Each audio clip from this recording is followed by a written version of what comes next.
mungkin kita berdoa langsung ada solusinya, ya, bukan, tapi perlu waktu dan kesabaran. Ya. Cuman kita berlindung di mana? Tentunya kita berlindung kepada Tuhan.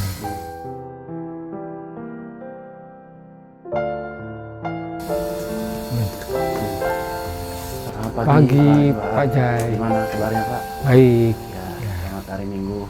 Ya. Teman-teman, hari ini saya sedang bersama Pak Johan, ikut terjun ya Pak ya. Yes. Oke, angkatan 23, 24, 25, dan mungkin nanti selanjutnya sampai 27 ya.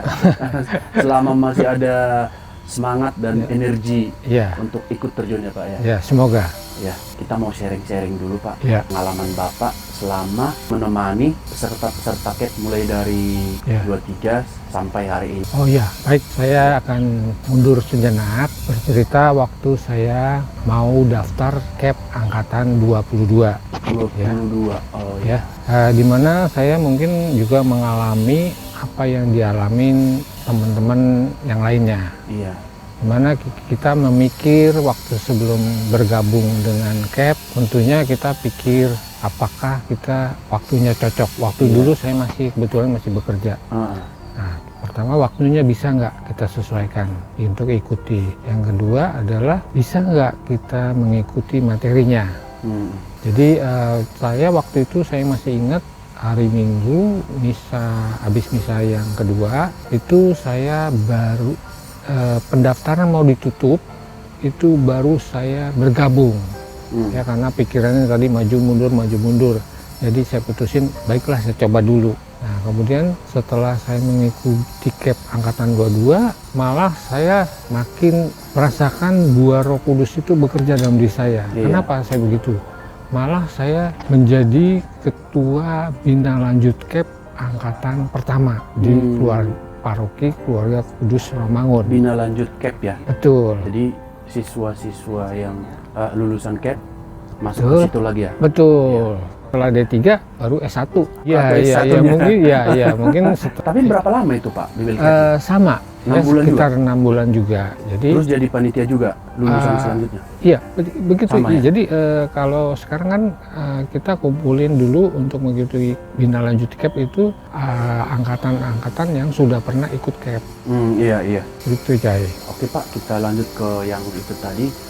Apa yang Bapak rasakan? Buah-buah dari Roh Kudus lah begitu ya? Ya.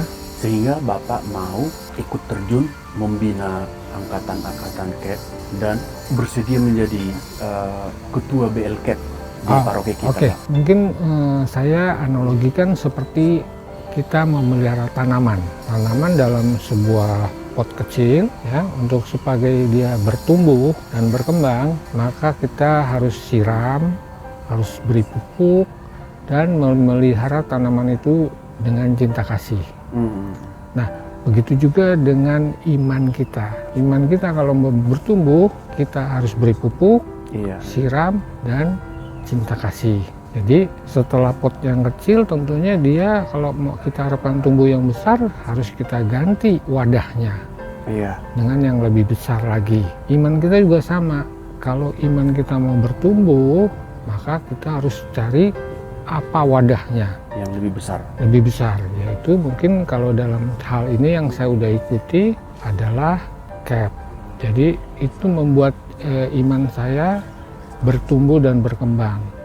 Nah, kemudian apa yang saya rasakan setelah bertumbuh dan berkembang? Kita akan semakin peka ya, dan sensitif. Kemudian kita juga bisa lebih dekat dan setia kepada Tuhan.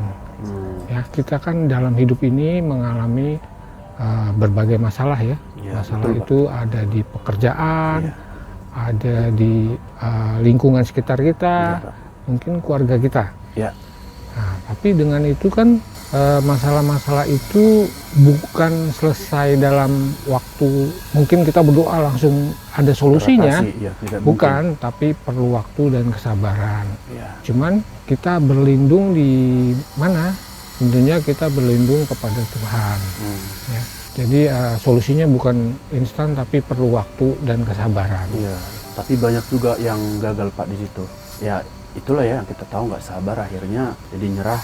Udahlah, Ya, gitu jadi berputus asa. putus asa banyak Pak. Iya, betul sekali. Makanya itu kita harus ikut organisasi. Iya, komunitas ya Pak. Komunitas, betul di sekali. gereja ya. Iya, Kalau komunitas di luar banyak juga sebenarnya, betul. banyak. Iya. Seakan-akan itu bermakna buat rohani kita positif gitu, tapi lama-lama ada juga nih jengkel-jengkelnya nih. Iya. Iya. Jadi harus komunitas yang di gereja ya Pak. Betul, ya yang seiman, Iya. kemudian yang cocok, yang kita harus ikuti.